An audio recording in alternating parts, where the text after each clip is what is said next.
இன்னைக்கு வந்து எல்லாரும் இது கொடுத்துரு, அட்மிட் ஆள் கொடுத்துரு. இல்லை சார், அதில்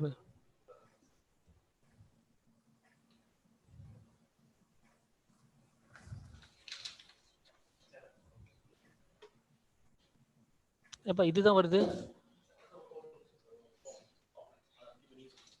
இதுவா எங்கே மினிமைஸ் பண்ணுறேன்.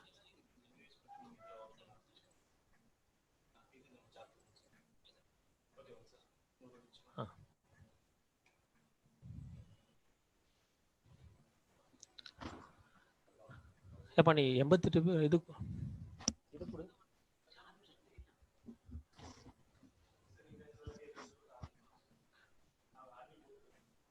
சார். இப்போ விஜயசங்கர் சார் கேக்குதுங்களா? கேக்குதுங்க சார். இப்போ லைவ் போட்டு விட்டாச்சுங்க சார். சரிங்க, நம்ம இது ஸ்டார்ட் பண்ணலாம் சார். ஓகே. சார் ஸ்டார்ட் பண்றாருங்களா இல்லை நானா?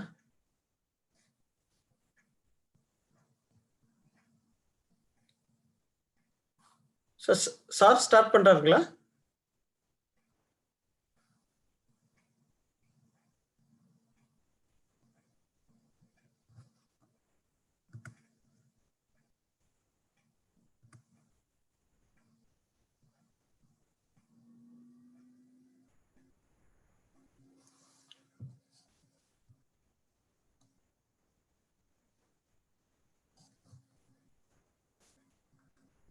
சார் கௌதம் சார் ஸ்டார்ட் பண்றாருங்களா? வெங்கடாச்சலம் சார் மியூட்ல இருக்கு உங்களோடது. சார் நீங்க உங்க ஸ்கிரீன் மட்டும் ஷேர் வந்து ஆஃப் பண்ணிருங்க sir. Okay okay.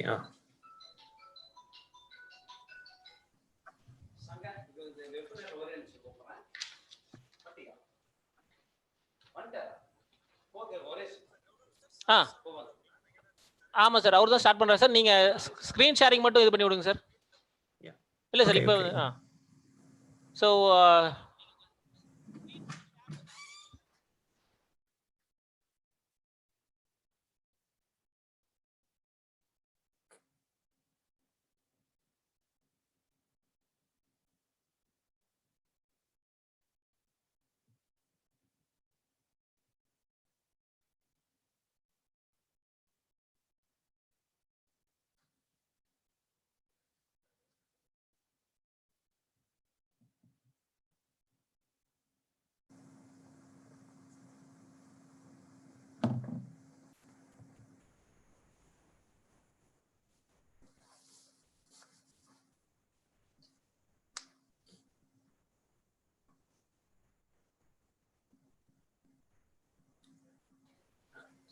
Vijay Shankar sir, can I start, sir?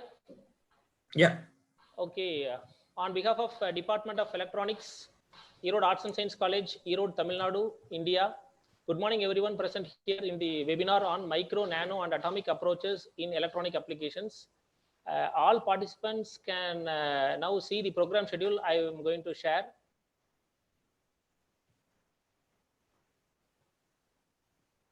Okay. The program schedule is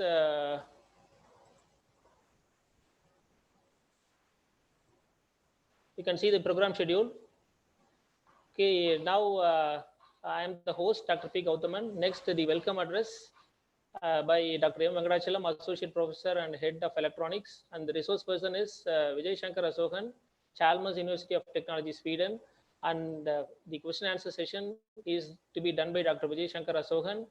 And finally, the vote of thanks is to be given by Dr. M. Saroja, Associate Professor of Electronics, Erode Arts and Science College.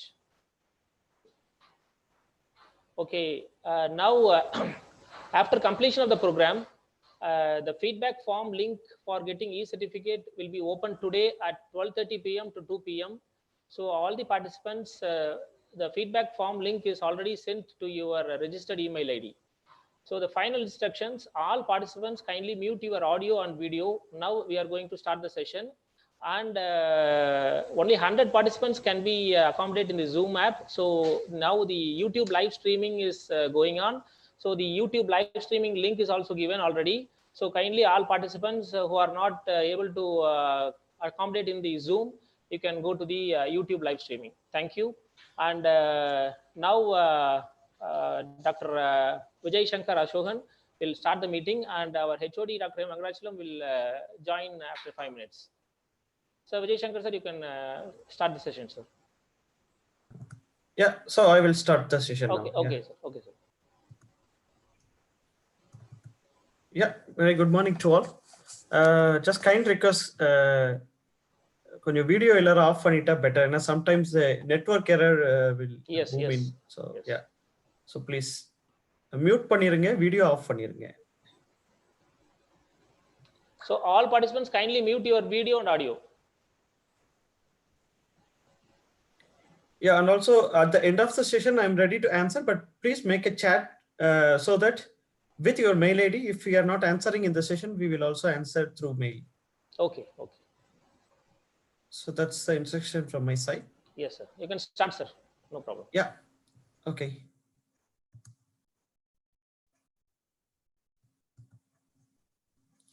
Yeah, very good morning to all again. So we are going to start a session with micro, nano, and atomic scale approaches in electronic devices. I'm basically a material guy, so I'm mostly working with materials perspective and its characterization.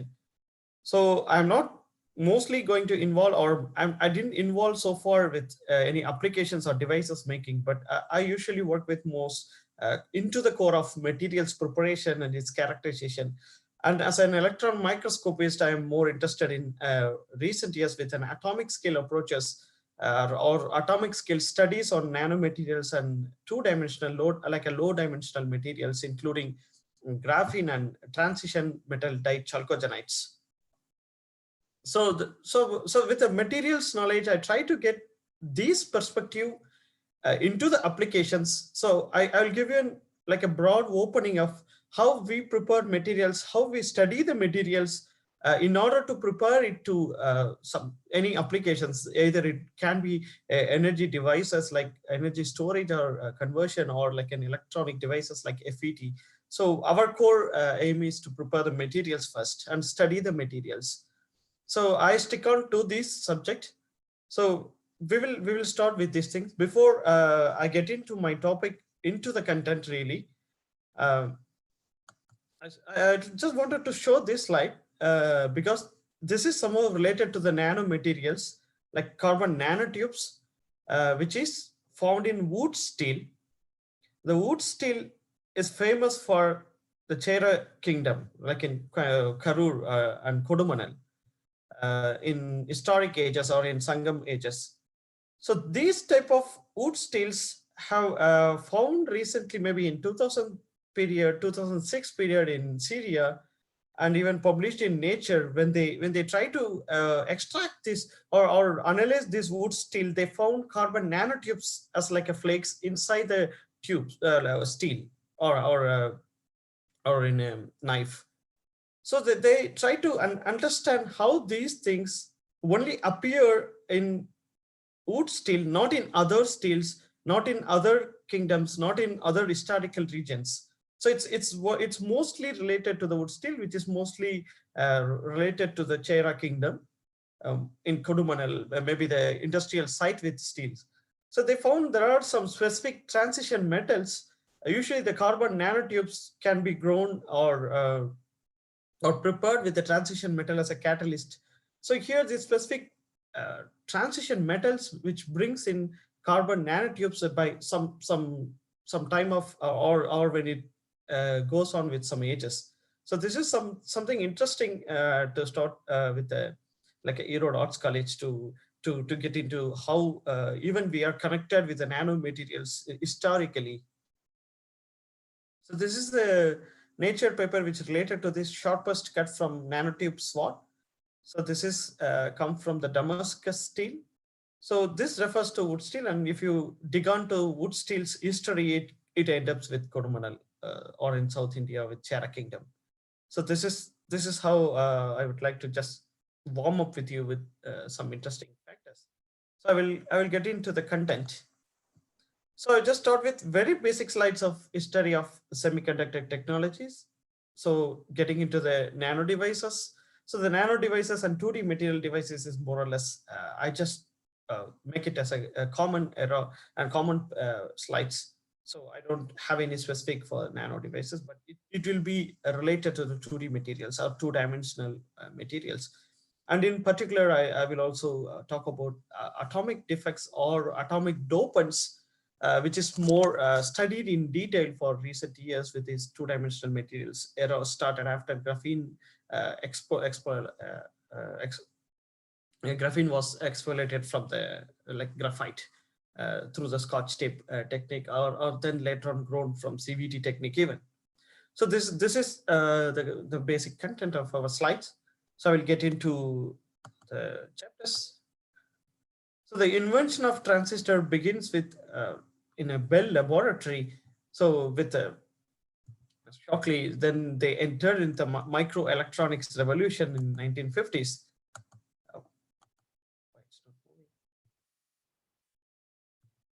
Okay, yeah. So although the first transistor was made with germanium material, then silicon quickly became the material of choice since it could be easily grown as a single crystal material. So another breakthrough was introduction of a planar process at Fairchild Semiconductor. It makes use of masking property to define a region through which impurities can penetrate during a gas phase diffusion.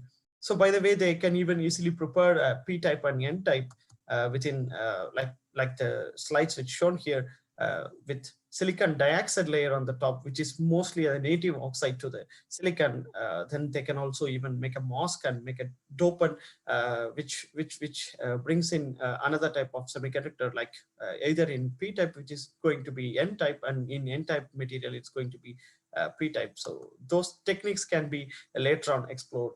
The silicon was also superior over germanium in this respect due to its ability to form a stable oxide. So this is the start of silicon and into the microelectronic revolution. Then there were a step of approaches which is get into more exploration, which is related to p-type of MOS and n-type of MOS, and then by layer of MOS, then come into the complementary metal oxide semiconductors. These things which end up at 1990s, then the nanoscale approaches comes in. Even the carbon nanotube transistor, carbon molecular electronics were brought in with more computations. So then MEMS and NEMS were into the scene of scientific revolution after 1990s. Then after 2005, or I can say in mid of 2000, we are now entering into the atomic scale approaches. So that's how the stage by stage development was seen. Sorry. Yeah. And then there's a Moore's law brings in to mostly with related to the nano type of materials and its application towards semiconductor devices or electronic devices, which states there are the transistor density which doubles about every 2 years. So that there's Moore's projected, there is an endpoint for this type of production level, because you cannot go beyond certain limit. That's what Moore's have claimed.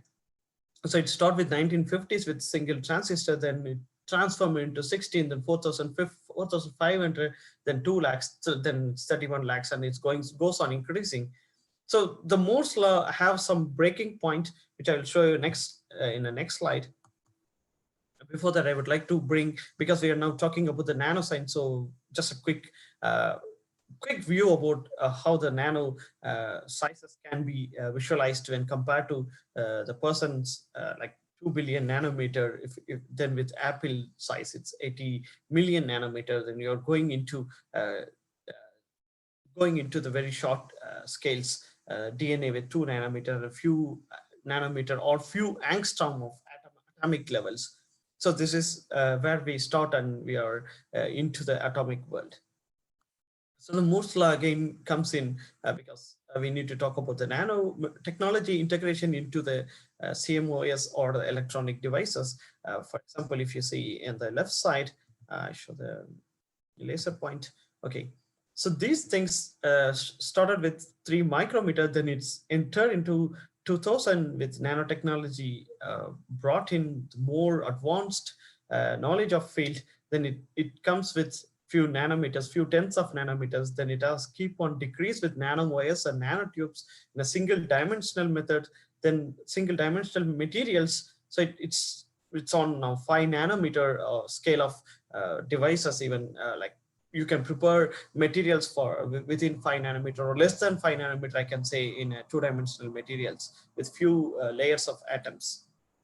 So this is the era that if you keep on the right side view, there are some projection which says about the Moore's law, and there are few improvement in Moore's law, I can say, or the advancement where even the Moore's law can be bypassed with the with new materials preparations. When I was talking about the new material preparation, the new computation methodology gives in or brings in new type of components or new type of materials which can be brought into the application in futures. We don't know about these things. So at least up to the 2020 era, there are some spintronics, and there may be possible for carbon nanotube transistor bypassing all the silicon type of things, and there are possibility for two-dimensional electronic devices or integrated circuit approaches. So we don't know where this Moore's law going to be, but at least with this projection from the papers which from the microelectronics published last year, there may be possibility for bypassing the Moore's law with even go up to single atom transistor. So we don't know about that, because even in electron microscopy, instead of using the traditional tungsten filament and traditional lanthanum borate filament, we are now going to replace with nanowires and carbon nanotube electron gun. So anything can be possible. So these are in the testing level. So we don't know about the next stages of this Moore's law projection. So let's wait for that in any case. So with that, I'm just jump into the atomic scale era, because I'm more into these type of atomic scale materials as a microscopist. So when I see atomic scale materials into the electronic applications, there are the traditional graphite, the graphene as exfoliated from the graphite, which even brought a Nobel Prize for the scientist from the Manchester University. So these type of layers or the single atomic layers from the graphite can be exfoliated into the like single atomic carbon layers, or the single boron nitrate layers. So these are the, like we can say this is a zero band gap semiconductor like in a graphite, and mostly with different packages, it can be insulated like hexagonal boron nitrate. So after these type of materials have explored, then the research world has started to think about exploring new types of materials with TMTCs, that is transition metal dichalcogenides or metal organic framework, because these are the layered materials. So if graphite can be like graphene can be exfoliated from the graphite, so why not other materials can be exfoliated into the single layer from such a typical layered materials, even though the crystal structures are different, those are layered materials. That's how the start of these layered materials brought into scene after the graphene has explored or invented and integrated into the circuits. So now we are entering into even this more into the transition metal dichalcogenides into the electronic device applications. And even I see there are some papers recently published with black phosphorine, even though the phosphorine is not stable and it's mostly like it can be functional make into the functional devices into the like taking into account of all the oxidation properties, but still there are some possibility for a black phosphorine material which is integrated into the circuits, which is at least I found few papers related to these things. But mostly transition metal dichalcogenides have recent replacement for silicon technology. So for example, this type of two-dimensional semiconductor era started in 2005 with direct band gap material introduced in like MOS2 in 2010. Then even in 2011, there are some reported papers with MOS2 with transistor applications, and there are some possibility for minimum level of conduction and valence band things. Then there are possibility for like a new Valitronics with MOS2 materials. Then there are reported papers on photo detectors, and there are some van der Waals structures. It means heterostructures. It means there may be possibility for graphene and MOS to put into like a heterostructure, or MOS2 or WS2, like a tungsten disulphide can be added like an heterostructures, because these have the van der Waals bonding. So that's why it called as van der Waals heterostructures. So there are some applications towards LEDs and solar cell related to all these materials, and new possibility for quantum emitters. So by this way, the two-dimensional era with electronic circuits or the electronic devices are entering into. So there are some calculations with, if you consider silicon as 1.1 band gap, there are some graphene, which I told you, there's a 0 band gap material. Of course, it can be enhanced, or the band gap can be introduced with few defects introduction, or the dopants, or with even sometimes the graphene nano ribbons can be added, or with functionalized graphene, we can bring in some band gap if it is needed for the applications. So that's completely a different story with graphene. And there are some transition metal dichalcogenides like MOT to, or telluride or selenide with tungsten, sulfur with tungsten, or even there are new materials with tin sulfide. And as I told you, the boron nitride layered materials is like insulator, and phosphorine brings in with 1.6 band gap region. So this shows how important with the two-dimensional materials, like it's kept on decreasing, and there are possibility for introduced as a channel material for the nano confinement within the transistor region, which I will show you in a few slides later on. So this is the importance of two-dimensional materials, or the atomic scale materials. So with molybdenum disulphide structures, which looks like this with few van der Waals arrangements. So there are possibility for, in a three-dimensional material or in a bulk material, there are more dangling bonds. But in two-dimensional materials, there is no dangling bonds, so which makes more good for the electron carry out the mobility charge carriers. So that's why when two-dimensional crystal channel was brought into the transistor, it's helpful in the way with the potential barrier limit is reduced, and it enhances the mobile charges. So that's why the 2D materials brings in with more advantages into this field. But there are some like limitations imposed at later on even in the preparation of two-dimensional materials and the control of all the material property effectively, because we are dealing now with atomic scale. Even there are some paper reported with the quantum limit of all these materials, where we are ending with resistance and the carrier density. And even this paper which published with two-dimensional MOS2 layer, which is synthesized together with silicon and all silicon dioxide, and all this electron circuit have been made like within the laboratory scale. So that's the right side shows TEM, transmission electron microscopy images, which shows MOS2 layer here. So that's another story. Okay. So this is more, so far there are possibility for interaction into the two-dimensional transition metal layer.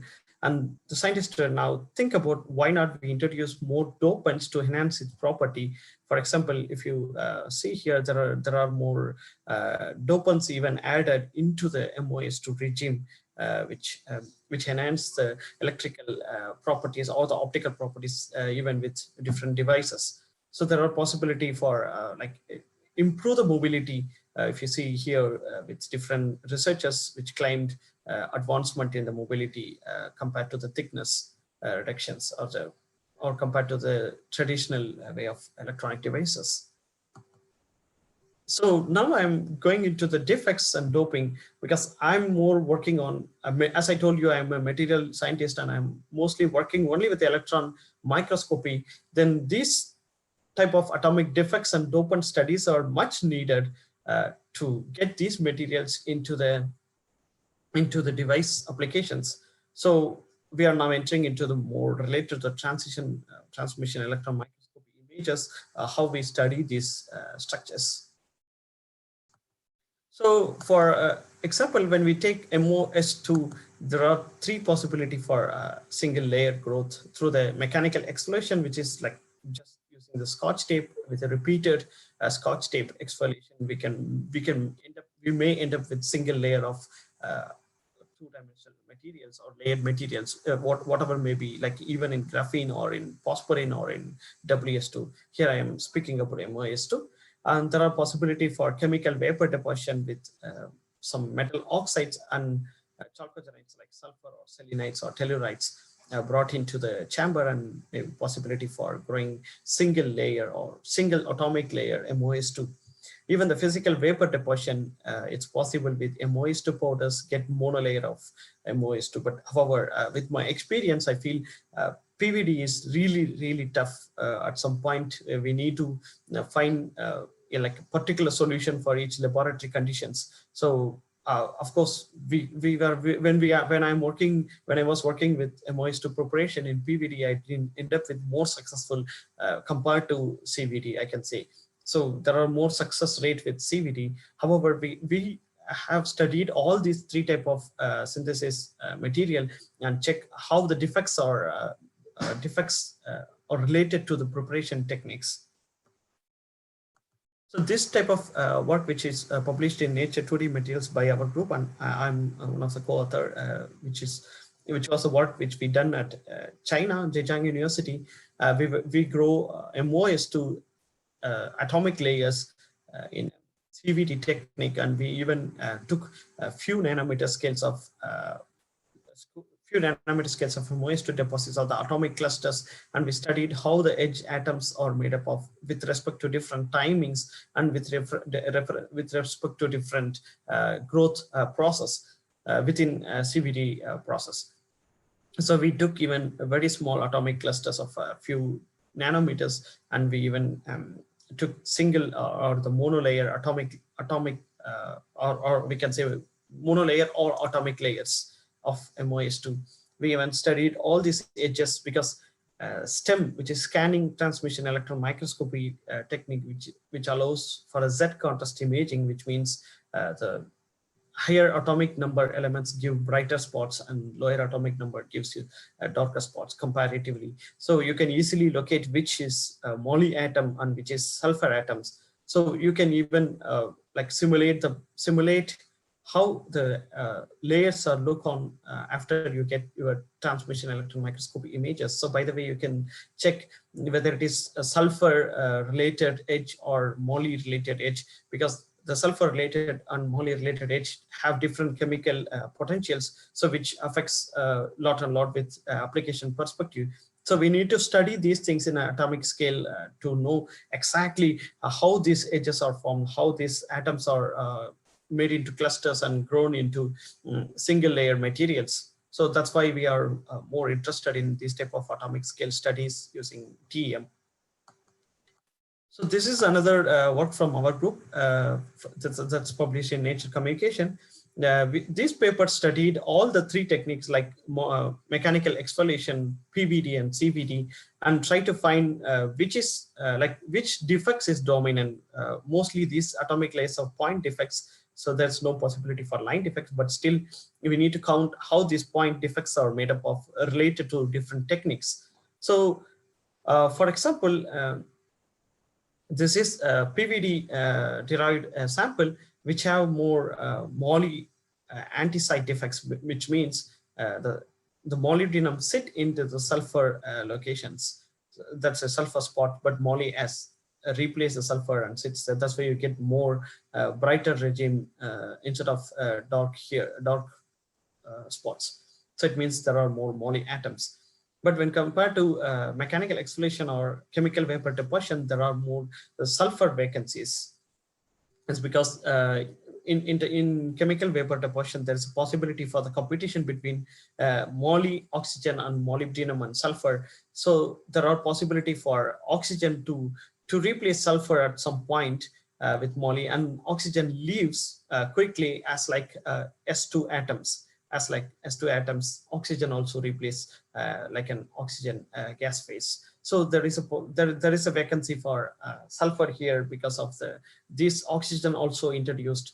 Yeah, but in PVD there is no possibility for oxygen. So when the sulfur leaves because of the high saturating vapor pressure, the molybdenum still exists there without any further reactions. So this moly comes and sit into the sulfur place. So that's why PVD technique have more moly anti-side defect, and in CVD and mechanical exfoliation more sulfur vacancies. We even did some more TM work on this type of moly replacement in sulfur. For example, there is a possibility for a single sulfur like replaced with single molybdenum, or two sulfur can be replaced with molybdenum, or two sulfur can be replaced with two molybdenum atoms. So these type of possibilities can occur in atomic level like you can explore these type of things in atomic level studies. Why it is important? Because it creates a local magnetic moment, and it affects the local distribution, and there are possibility for charge carrier trapping with more defects. So you need to understand these type of materials and the defects probability to get into these type of atomic scale devices with these type of layered materials. So there are more studies with like even this is experimental and this is simulated and this is calculated, which makes sense with experimental and simulation. The simulation can be done separately with QSTEM technique. At least we did with it. There are more lot of technique for simulating the images, but we did with QSTEM. Where you can feed in all the data related to your own stem with all the parameters, then you can simulate the images like this. And the calculated images can also sometimes have some match here. So the theoretical calculations on like DFT is used to understand the local magnetic moment. Then it's also like the different materials prepared from different PVD and CVD and mechanical exfoliation techniques, and we studied how these defects and how this local magnetic moment affect the properties related to the charge carrier density. All these things were studied with DFT, and given the strong optoelectronic response of MOS to layers with MOS defects, that's anti-side defect in PVD, which is more related to the PVD technique. It is probable material that is capable for optical manipulation of local magnetic movement, because there are more moly atoms here instead of sulfur. So it have more enhanced properties related to the magnetic moment compared to CVD and mechanical exfoliations. So these type of studies we did. And we also tried to study the doping in the next stage. First stage, we studied the growth mechanism and related to atomic scale properties, related to the growth properties, and projected those things into the application. Then in next stage, we studied about more related to the defects properties compared to all the techniques, the preparation techniques. Then we are more interested into defects or dopant. Now we try to introduce the dopants as a way of getting new materials. So that's possibility. Like for example, this is another published paper from another researchers. They even calculated the local defects compared to the. They have some simulations. I think there are someone is making. There are some disturbances here, like some lines I see. I don't know who made it. Okay. Okay, there are some calculations related to how this valence and conduction band behaves related to all these vacancies. So they even studied photoillumination's properties with all the down conversion and up conversion, and with related to these defects. Even this is related to MOS2, and this is related to, for example, this is related to boron nitrate, if I remember rightly. Okay, so the doping engineering is more important. The doping can be done by substitution, like new atoms can be substituted, or the charge transfer by using molecular dopants. I don't know, someone is making like a writing here and there. Okay, so there are possibility for intercalation, or there are possibility for electrostatic charges, which makes these type of two-dimensional materials. You can engineering these materials with different properties, and you can select the application. So it depends on application. You can do whatever things like through the dopant or through the defect introduction or through the heterostructure preparations. So it depends on the need, depends on the application, depends on the property which is fit into the applications. You can do all this engineering with two-dimensional materials in an atomic level. That's more stressful point here. So for example, this is my preparation of tungsten doped molybdenum disulphide.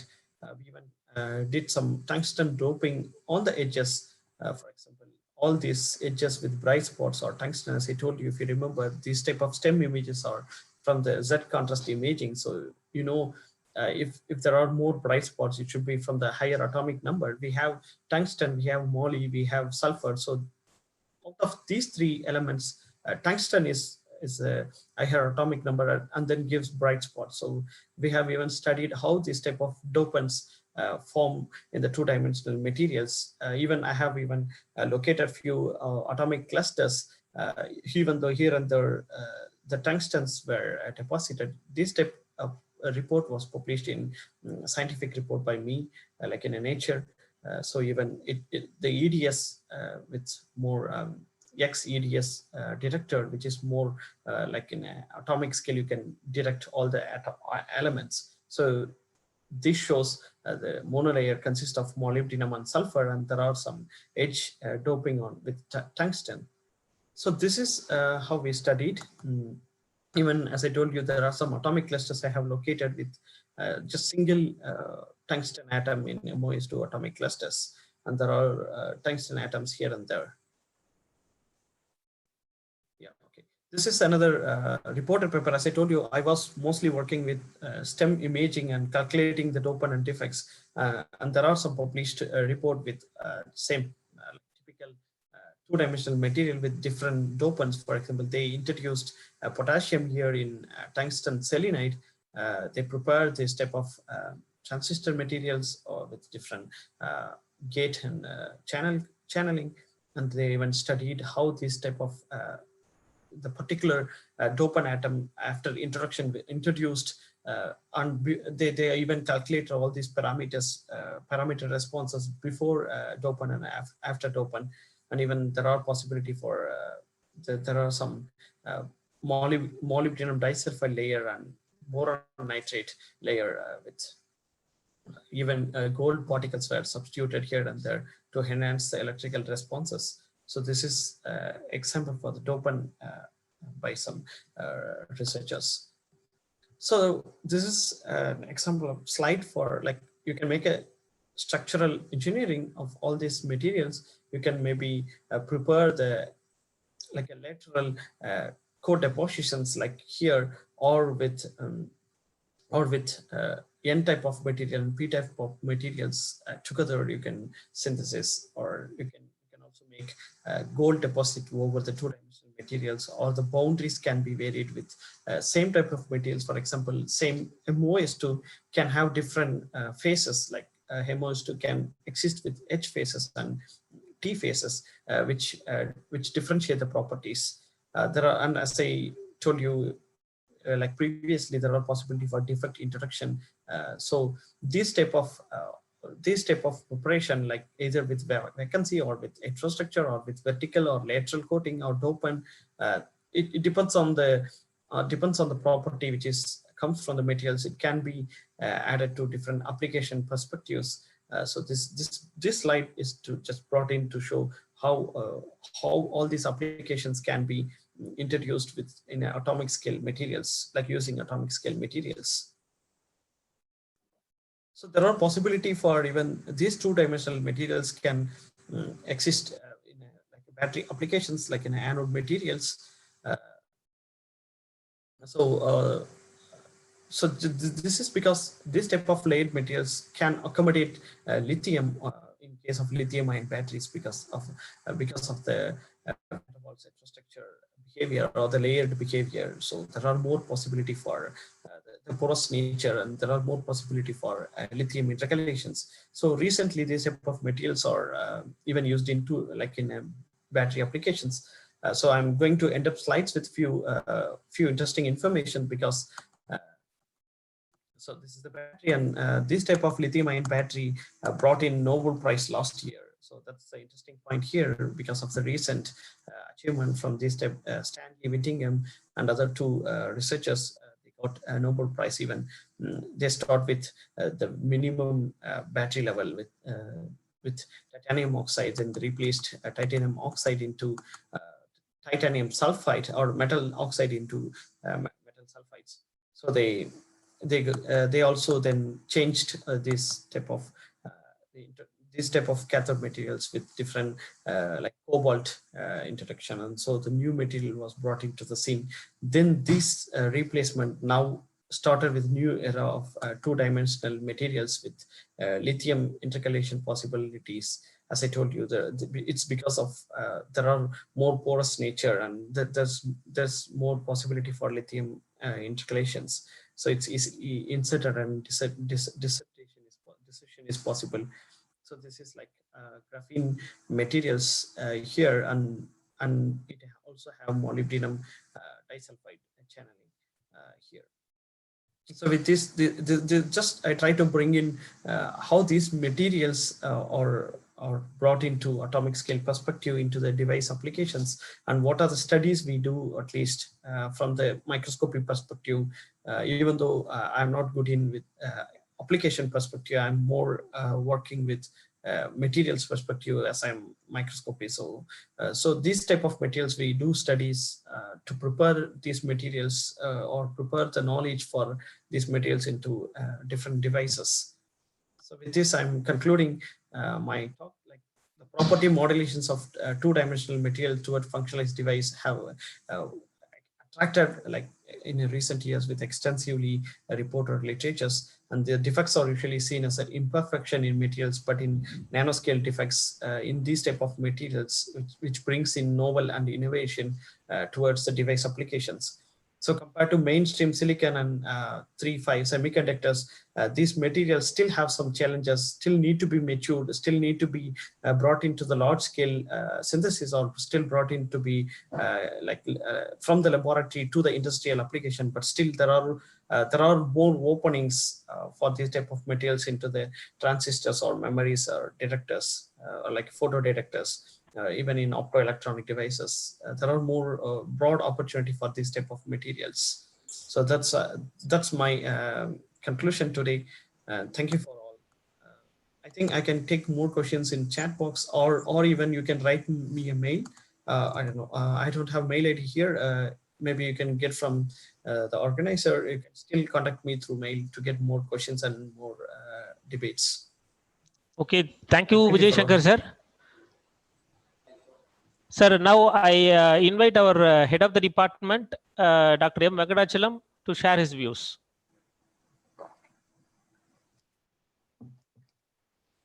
Sunny, sir. Okay.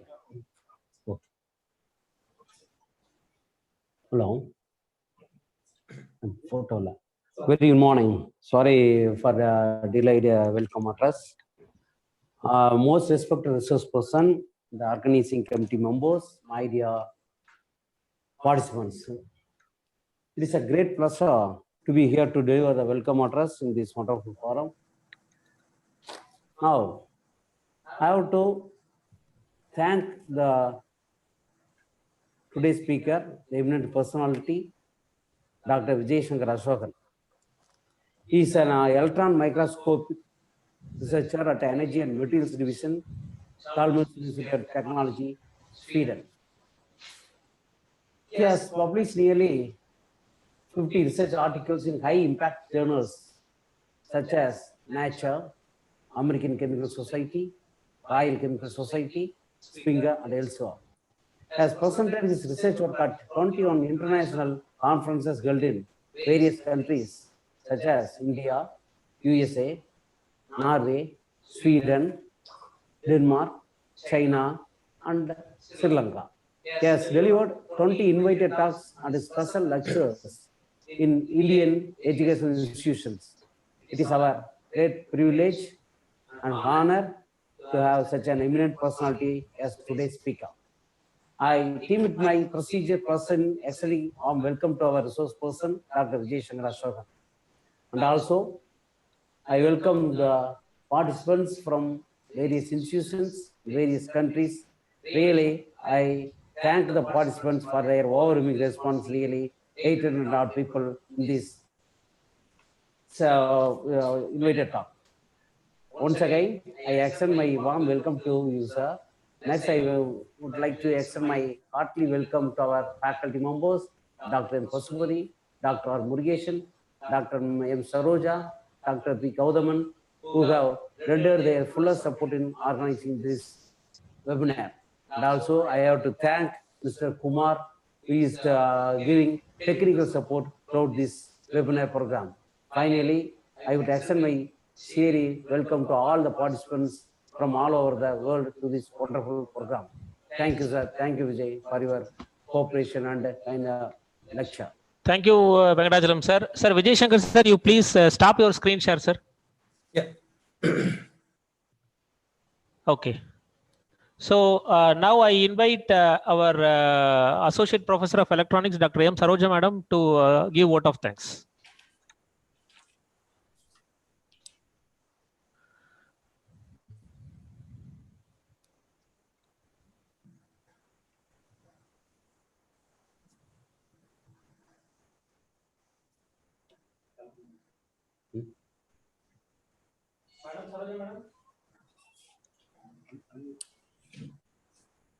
Yes.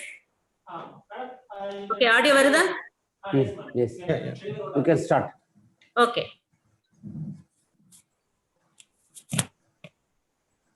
Respected resource person, organizers, and my dear delegates, good morning, everyone. Hope you have all watched this presentation with greater interest, and I hope this would be a very useful program to all the participants. Now, we have come to the end of today's webinar. With immense pleasure, I'm here to propose vote of thanks. First of all, I would like to extend my sincere thanks to Sadhana SML Dr. K.K. Balasamy sir, Secretary and Correspondent, and Principal Dr. R. Venkatachalam, Principal, Erode Arts and Science College, for encouraging and supporting us always in all kinds of academic endeavors. Next, I would like to extend my deep sense of gratitude to our convener, Dr. M. Venkatachalam, Controller of Examinations, Head Department of Electronics, Erode Arts and Science College, for having initiated such a wonderful program and put forth his greater efforts to make this webinar a grand success with overwhelming response. Oh. It is my benign duty to express my heartfelt thanks to our resource person, Dr. Vijay Shankar Ashokan, Chalmers University, Sweden, for readily giving his consent to this webinar and also having given a clear and excellent, nice presentation with excellent details on doping engineering. I hope this would be really, really useful to all the participants to a greater extent. I thank Dr. Vijay Shankar Ashokan. Thank you, sir. Hats off to you, sir. Next, I would like to extend my profound thanks to our faculty members, Dr. N. Pasupati, sir, and Dr. R. Murugesan, sir, Associate Professors, Department of Electronics, for extending their kind cooperation towards this webinar. Next, I would like to extend my special thanks to Dr. P. Gaudaman, Assistant Professor, Department of Electronics, Erode Arts and Science College, for being a host to this Zoom meeting and having coordinated everyone in an excellent and organized manner. Thank you, Gaudaman. Next, I would like to extend my heartfelt thanks to Kumar, Assistant Professor, Department of Electronics, Vasavi College, for providing excellent technical support. Finally, I extend my wholehearted thanks with extreme happiness to all the participants from all over the world who made this webinar a meaningful one, a purposeful one, and a grand success. Once again, I thank one and all. Thank you. Thank you for the opportunity given. This is Saroja Manikam signing up. Thank you, madam. And excellent program. So from the host side, I invite all the participants to fill the feedback form. So the feedback form, as we earlier said, it will be open from 12:30 to 2 p.m. Now it will be open from 12 p.m. Itself. So kindly fill the feedback form, and you will get the e-certificate.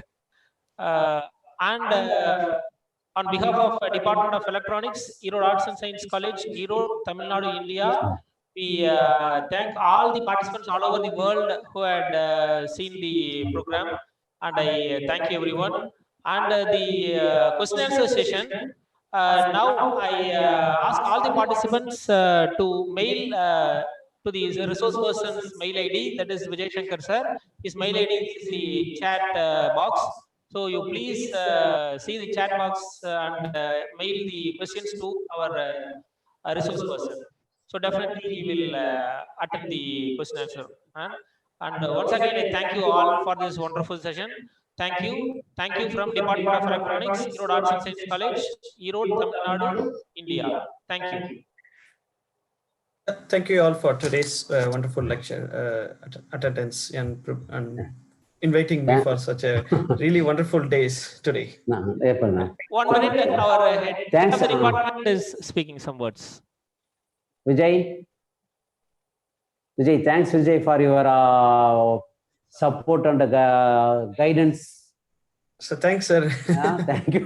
Thanks. No, thanks, Solon. Thank you, sir. Vijay, sir. Yeah, thank you, madam. Thank you. Okay, thank you. So the session comes to an end, and we thank all the every participants here. Thank you. Okay, thank you.